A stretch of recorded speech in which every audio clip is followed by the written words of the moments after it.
예고드린 크리스천 스킨십의 기준에 대해서 나눌 차례입니다.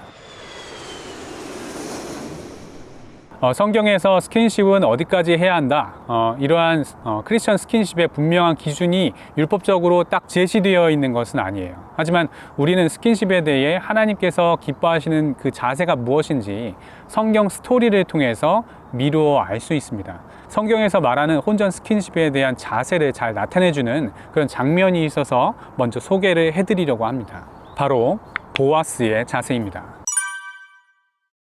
룻기 내용은 저번에 크결과 시리즈 15장에서 한번 다뤘었죠. 룻기는 단 4장밖에 안 되지만 여러 면에서 정말 중요한 특징들이 많이 있습니다. 자, 첫 번째로는 가장 잘 아시는 그 예수님의 계보에 대한 부분이죠. 자, 두 번째로는 성경이지만 하나님에 대한 언급이 거의 없다는 것이 특징입니다.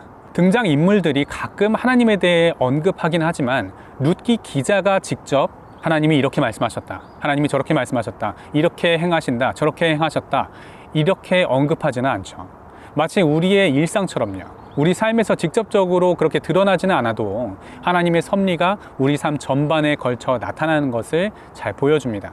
그렇기 때문에 우리는 하나님께서 이렇게 하라, 저렇게 하라 라는 그런 직접적인 말씀, 율법이나 그런 규례 없이도 나오미와 룻과 보아스라는 이 등장인물들이 취하는 말이나 행동들을 통해서 하나님께서 우리가 어떻게 살아가길 원하시고 또 기뻐하시는지를 발견할 수 있고, 또 하나님께서 우리 삶에 어떠한 일들을 행하시는지를 발견해 나갈 수 있는 아주 귀한 책입니다.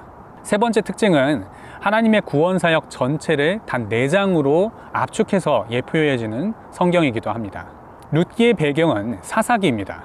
룻기는 사사기와 사무엘서 사이에 배치가 되어 있습니다. 자, 아시다시피 룻이 오벳을 낳고 오벳이 이새를 낳고 이새가 다윗을 낳게 되죠.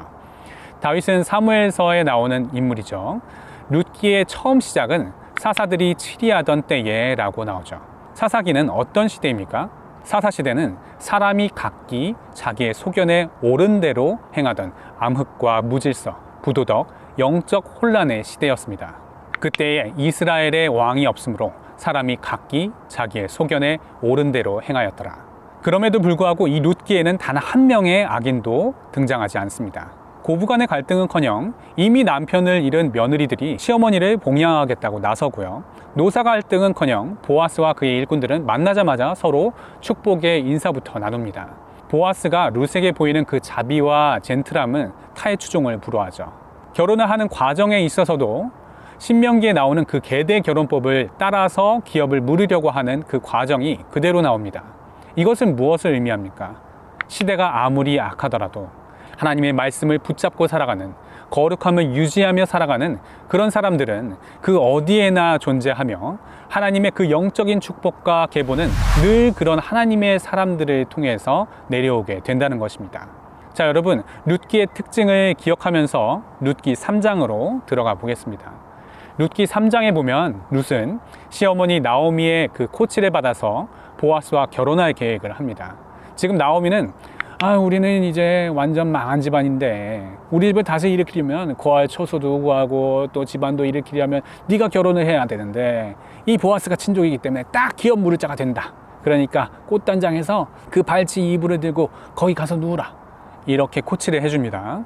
이 의미는 성관계로 자신을 내어주고 결혼을 하라는 것입니다. 저번에도 말씀드렸듯이 이 유대인 사회에서 성관계를 맺는다는 건 곧 결혼을 의미했으니까요. 자, 2장으로 잠깐 들어가 볼게요. 당시 고아와 객과 과부는 사회적 취약계층이었습니다.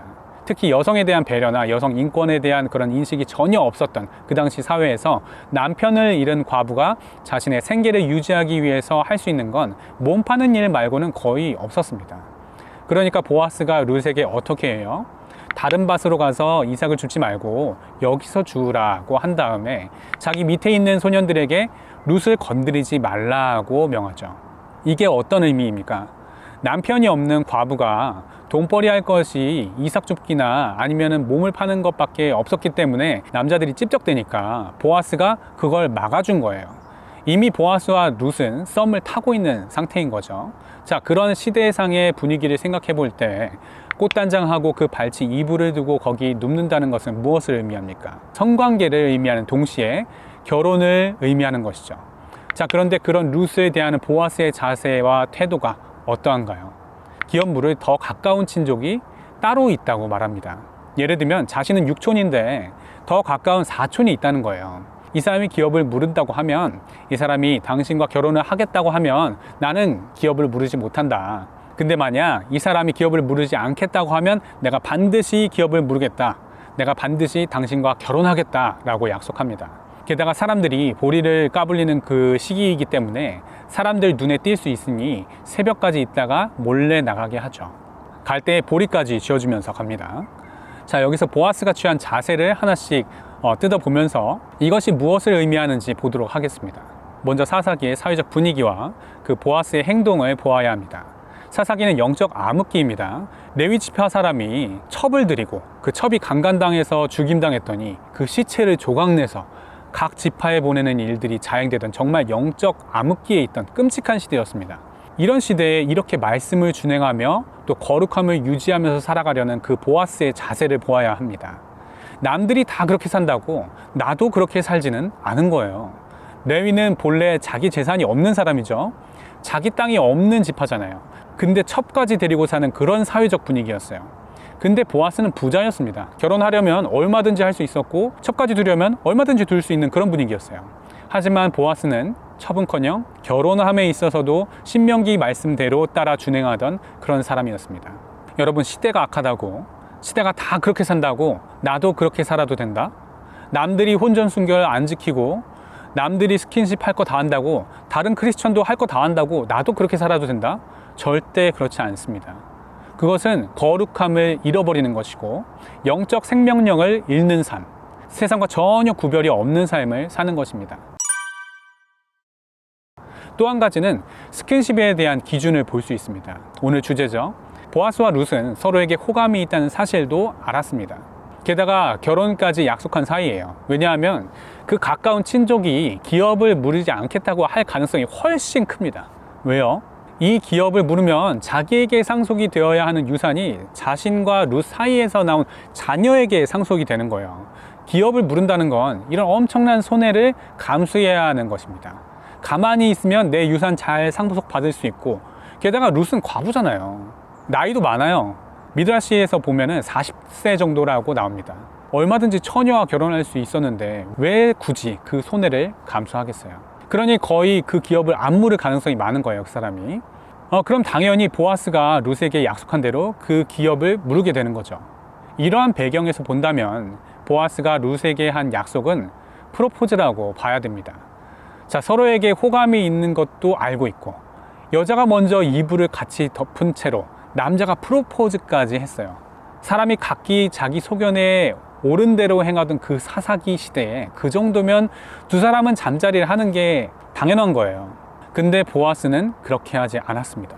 건드리지도 않았어요. 성경에 나온 절차대로 그 사람이 기업을 물으지 않으면 내가 물으겠다며 룻을 보냅니다. 이건 무엇을 의미합니까? 어떤 미술 작품 전시회에 가면 뭐라고 적혀 있나요? 눈으로만 보세요. 만지지 마세요 라는 문구가 있죠. 만약에 이 작품을 만지고 싶으면 어떻게 해야 돼요? 사야 돼요. 그리고 만약에 사기 전에 실수로 이렇게 만지거나 훼손시켜서 작품이 손상되었어요. 그럼 어떻게 해야 돼요? 네, 물어내거나 사야 됩니다. 바로 이 자세가 보아스가 룻에게 취한 자세입니다. 결혼 전까지는 내 것이 아니라는 자세예요. 아무리 서로 좋아하고 결혼까지 약속하고 결혼할 가능성이 다분히 많지만 그럼에도 불구하고 결혼식 올리기 전까지는 내 것이 아니라는 자세.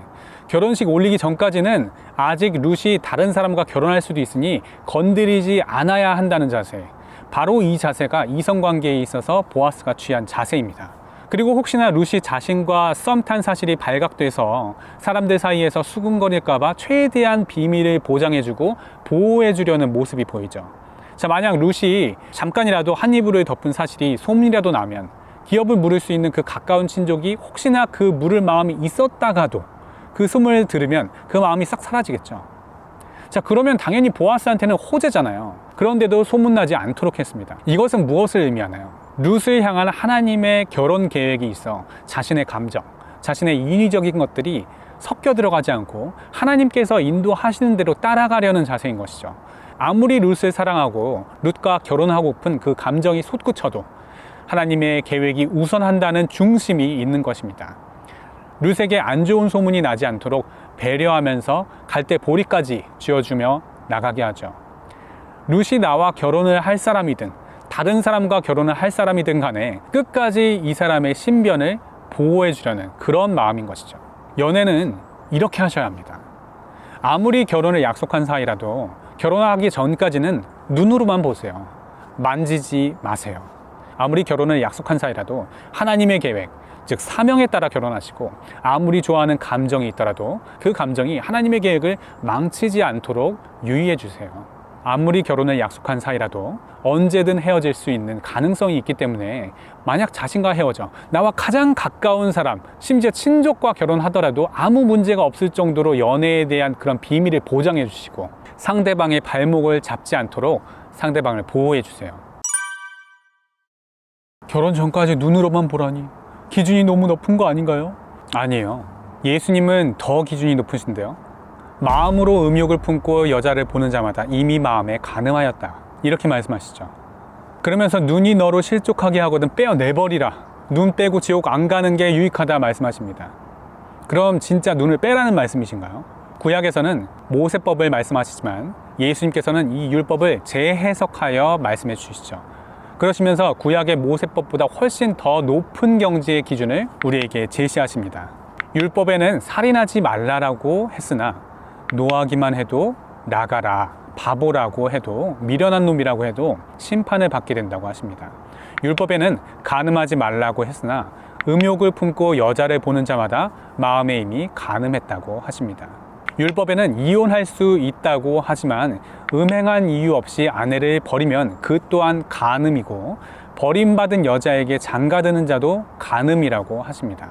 율법에는 맹세를 했으면 꼭 지키라고 했지만 예수님께서는 도무지 맹세하지 말라고 하십니다. 율법에는 눈은 눈으로, 이는 이로 갚으라 했지만 예수님께서는 오른편 뺨을 치면 왼편도 돌려대라고 하십니다.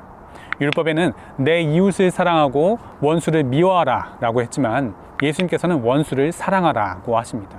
이 모든 것의 결론은 5장 맨 마지막 구절, 하늘에 계신 너희 아버지의 온전하심과 같이 너희도 온전하라고 율법의 본래 뜻을 다시 재해석하여 주신 것입니다. 음욕을 품고 여자를 보느냐 안 보느냐가 중요한 것이 아니고 하늘에 계신 너희 아버지의 온전하심과 같이 너희도 온전하라는 그것, 그 말씀에 근거했을 때 자신의 마음의 동기와 행위가 하나님의 온전하심과 같지 않다면 죄가 된다고 할 수 있습니다. 예수님께서 율법을 재해석하신 그 목적은 죄에 대한 기준을 절대로 사람의 힘으로는 따라갈 수 없는 경지로 끌어올리는 것입니다. 그래야 자신의 죄를 자신이 해결할 수 없다는 것을 깨닫기 때문이죠. 그리고 그래야 예수님이 필요하기 때문입니다.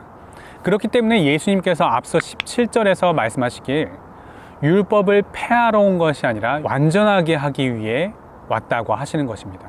이 마태복음 5장에 나오는 이 말씀은 우리 모두를 죄인으로 만들기 위한 하나님의 계획입니다. 너희 열심으로 율법을 지키면서 살아봤자 소용없다. 그렇게 살아봤자 어차피 너네 다 지옥 갈 죄인이다. 이렇게 말씀하시는 겁니다. 그러면 어차피 지키지도 못할 율법 안 지키며 살면 되나요? 아닙니다. 하나님께서 우리에게 율법을 주시는 이유는 율법을 지키며 살라는 의미입니다. 하지만 이 율법을 지키며 사는 것은 너희 열심으로 되어지는 것이 아니다. 너희 정과 욕심을 십자가에 못 박고 이제부터는 너의 자아는 예수 그리스도와 함께 십자가에서 죽고 내 안에 예수 그리스도께서 사시는 것이라 이렇게 말씀하시는 것입니다. 그렇기 때문에 예수님께서는 율법을 폐하러 오신 것이 아니라 율법을 완성하기 위해 오셨다는 것입니다. 사도 바울 당시 유행했던 그 영지주의는 영적인 것만 선한 것으로 여기고 그 이외의 것은 모두 악한 것으로 여겼습니다. 이러한 영지주의가 초래했던 폐단은 두 가지입니다.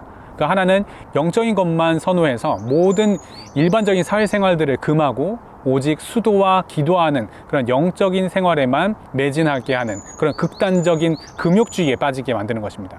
또 다른 폐단 하나는 이와는 정반대로 육신은 전혀 쓸모없는 것이기 때문에 어떠한 짓을 해도 상관없다라는 그런 반율법주의, 윤리적 방탕주의에 빠지는 그런 폐단이 있었죠.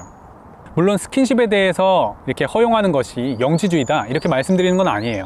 다만 영지주의로 인해 나오게 되는 그 폐단 중 하나인 반율법주의, 윤리적 방탕주의에 빠지는 것과 스킨십에 대한 그런 명확한 기준을 제시하지 않는 그런 현 한국교회 분위기가 결과만 놓고 봤을 때는 많이 달라 보이지는 않는다는 것을 말씀드리는 것입니다.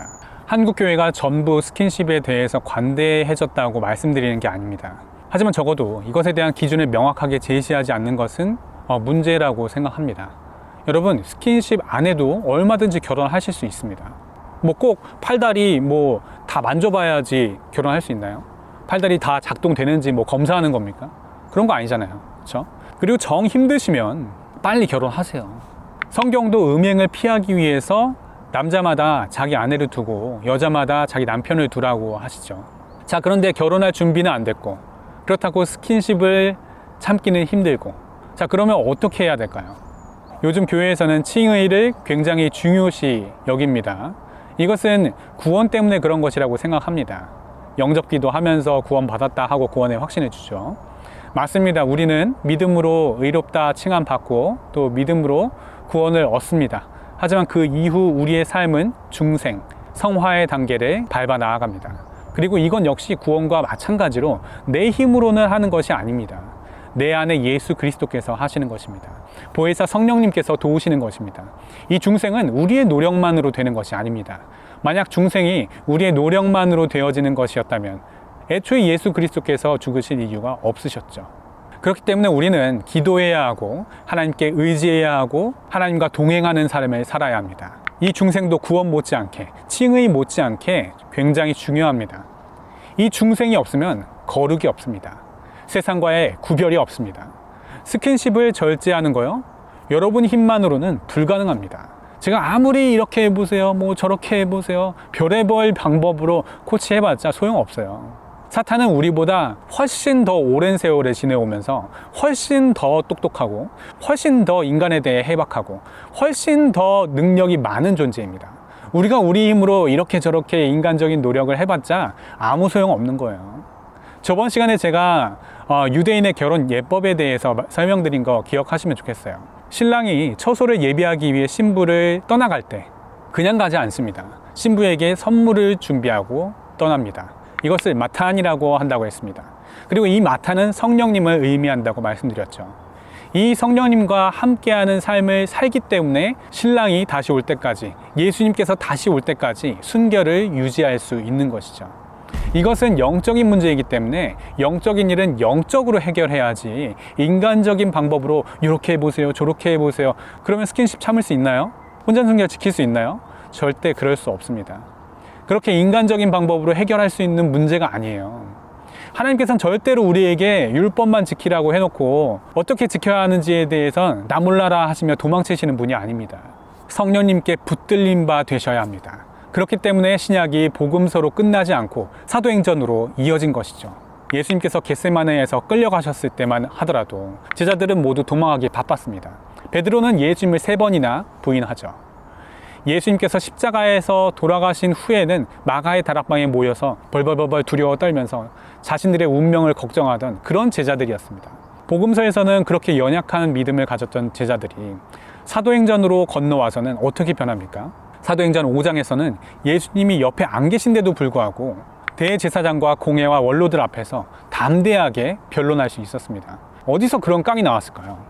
제자들이 그렇게 급변할 수 있었던 이유는 그들이 사도행전 2장에서 성령을 받게 되었기 때문입니다. 여러분, 제자훈련도 물론 중요하지만 여러분, 동일한 무게로 성령의 역사도 반드시 필요합니다. 훈련만으로 제자들이 완성되었다면 예수님께서 십자가에서 달렸을 때에 함께 십자가에 달리던 사람들은 강도가 아닌 제자들이었을 겁니다. 예수님께서 십자가에 달리실 때에 그 옆에서 함께 담대하게 십자가에 달렸겠죠.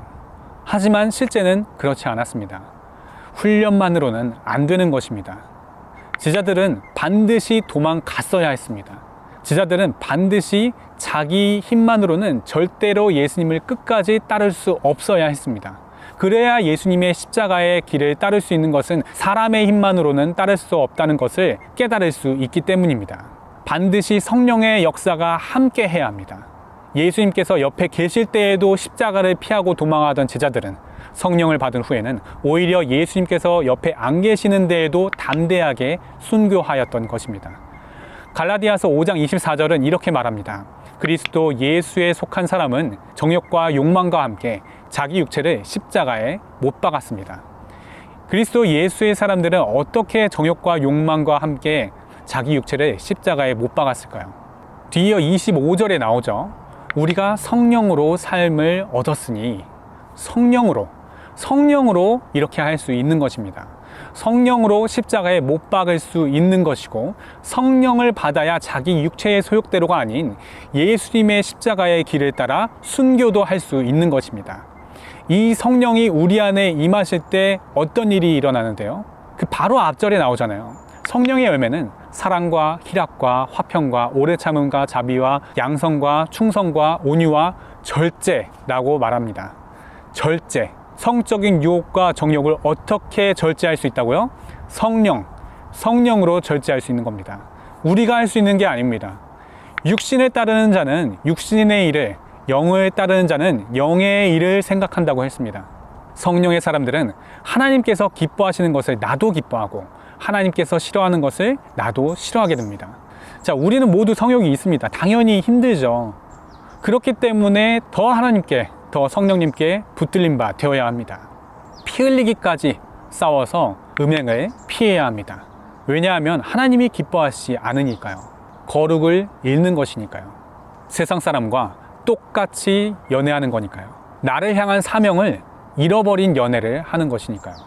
하나님의 말씀보다 나의 감정을 더 우선해서 우상숭배의 죄를 짓는 것이니까요. 너희가 육신대로 살면 반드시 죽을 것이로되 영으로서 육의 행실을 죽이면 살리니. 자, 그러면 성령은 어떻게 받을 수 있나요? 자, 이거 시작하면 끝도 없는데요. 세 가지로 정리해서 간단하게 말씀드리겠습니다. 첫 번째, 기도입니다. 사도행전 2장에서 마가의 다락방에 있던 사람들은 약속하신 성령을 기다리며 기도하던 중에 성령을 받았죠.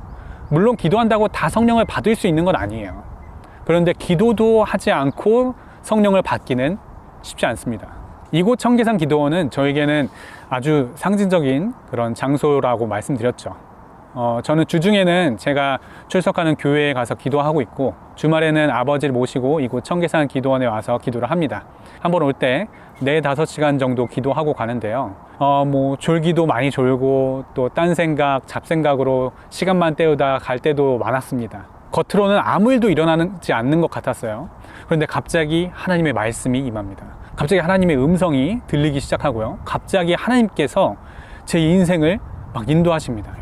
여러분, 제가 이 녹화를 하는 이 중간중간에도 계속 주여 주여 부르짖는 소리가 들리시나요? 이분들은 시간이 남아 돌아서 이 청계산까지 와서 기도하고 계시는 것이 아닙니다. 여러분들 중에 만약에 시간이 남으면 기도하시는 분들보다는 유튜브 보시는 분들이 훨씬 더 많을걸요? 이런 기도원은 우리나라에 복음이 전해지고 난 후에 믿음의 선진들이 수십 년간 소나무 잡고 기도하던 그런 곳입니다. 소나무 뿌리 하나씩 뽑아갔다고 하잖아요. 물론 다소 과장된 표현일 수도 있겠지만 그 정도로 기도에 매진하셨다는 것이죠.